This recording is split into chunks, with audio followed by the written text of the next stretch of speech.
बेटी की शादी में नाचते नाचते पिता की हार्ट अटैक से मौत हो गई। विवाह समारोह में एक रात पहले मेहंदी कार्यक्रम के दौरान दुल्हन के पिता नाचते नाचते गिर गए। वहीं अस्पताल ले जाकर डॉक्टर ने उन्हें मृत घोषित कर दिया। शहर में एक ट्रांसफार्मर की फैक्ट्री में अचानक आग लग गई, जिससे आसपास के क्षेत्र में हड़कंप मच गया। सूचना दमकल विभाग को दी गई। सूचना मिलते ही मौके पर पहुंची दमकल विभाग की टीम ने 7 घंटों की कड़ी मशक्कत के बाद आग पर काबू पाया।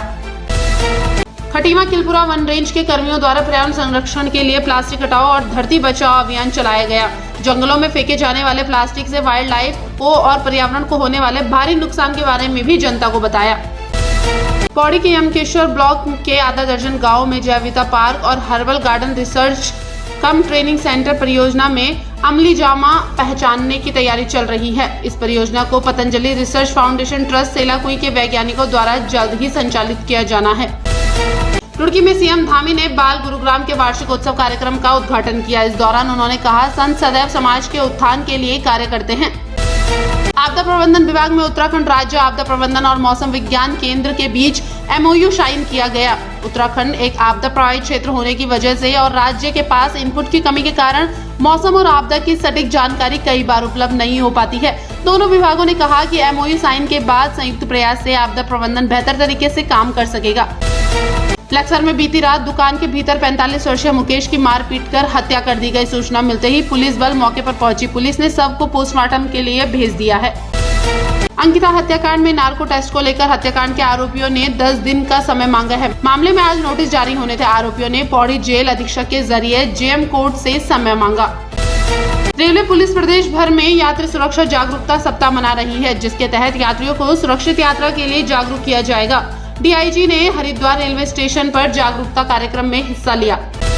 राजधानी दून में अधिकतम तापमान 28.3 डिग्री दर्ज किया गया। पारा गिरने और ठंडक बढ़ने के साथ ही दून अस्पताल जैसे सरकारी अस्पतालों में उच्च रक्तचाप के रोगियों की संख्या में इजाफा हुआ है।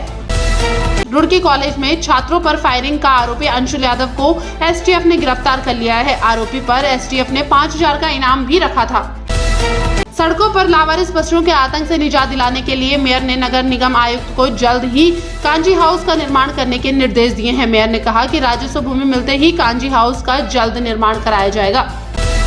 उत्तराखंड में आम लोगों को बीमारियों से बचाने के लिए कम्युनिटी हेल्थ ऑफिसर घर घर जाकर स्क्रीनिंग करेंगे। इसके लिए उत्तराखंड सरकार की ओर से एक CHO को 10 गाँवों की जिम्मेदारी भी दी जा रही है। नशे के खिलाफ चलाए जा रहे अभियान के तहत IDPL चौकी पुलिस ने गोल चक्कर फैक्ट्री के पास से 10 पेटी अवैध शराब बरामद की। इस दौरान पुलिस ने वाहन चालक को गिरफ्तार कर कार को भी कब्जे में लेकर सीज कर दिया है।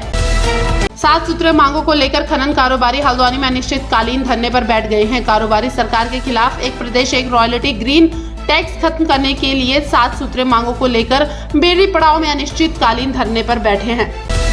पिथौरागढ़ जिले में कार 80 मीटर खाई में गिर गई।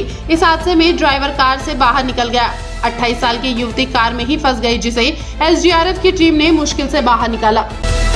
उधम सिंह नगर में संपन्न हुई 9वीं राज्य स्तरीय क्रीड़ा एवं सांस्कृतिक प्रतियोगिता में अंडर 14 आयु वर्ग की लंबी कूद में टिहरी के चंद कुमाई ने गोल्ड और गोला फेंक प्रतियोगिता में रजत पदक प्राप्त किया।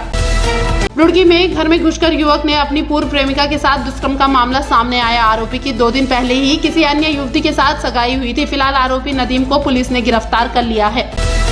पर्यटन कारोबार पर क्रिसमस और नववर्ष के जश्न को लेकर क्रिसमस और नववर्ष पर वीकेंड होने के कारण इस वर्ष कारोबार बम्पर रहने की उम्मीद है। अधिकांश होटलों में 40 से 50% तक की एडवांस बुकिंग हो चुकी है। साइबर ठगों ने लोगों का बैंक खाता खाली करने के लिए नया तरीका खोजा है। इस बार उनके निशाने पर हर घर में काम करने वाली महिलाएं हैं। साइबर ठग खुद को उनका बेटा या बेटी बताकर बातों में फंसाते हैं और पैसे मांगते हैं। पुलिस ने ऐसे मैसेज से सचेत रहने की गाइडलाइन जारी की है। उत्तरकाशी लमगांव मीटर मार्ग पर रायमेर बथेड़ के पास एक ट्रक अनियंत्रित होकर खाई में गिर गया। हादसे में एक व्यक्ति की मौके पर मौत हो गई। मधमहेश्वर घाटी के ग्रामीणों की आराध्य देवी वरासी गांव में विराजमान भगवती राकेश्वरी के मंदिर में आयोजित पौराणिक मांगलिक जागरों का गायन देव डोलियों के नृत्य व सामूहिक भोज के साथ आज संपन्न हुआ। हरिद्वार पुलिस पर आरोप लगाया गया कि पुलिस ने बच्चे के अपहरण की सूचना मिलने के बाद भी 2 दिन तक मुकदमा दर्ज नहीं किया, जिसके बाद SSP के फटकार के बाद कोतवाली पुलिस ने बच्चे के अपहरण का मुकदमा दर्ज कर लिया है।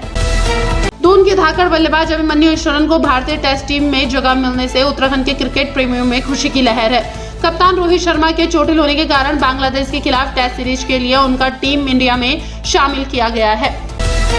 खटीमा के सुरई रेंज वन क्षेत्र अधिकारी को एक व्यक्ति के घर पर जंगली मांस मिलने की सूचना मिली। वहीं वन विभाग द्वारा अभियुक्त के घर से 5 किलो जंगली मांस व एक तराजू भी बरामद किया गया।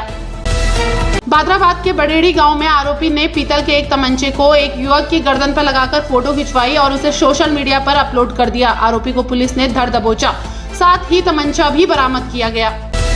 प्रदेश में 2 राउंड के बाद खाली पड़ी MBBS और BDS की सीटों पर दाखिले के लिए मॉकअप राउंड काउंसलिंग का सीट आवंटन होगा। HNB मेडिकल विश्वविद्यालय ने इसकी पूरी तैयारियां कर ली है। छात्रों को 8 से 10 दिसंबर तक पंजीकरण फीस और चॉइस भरने का मौका भी दिया गया है।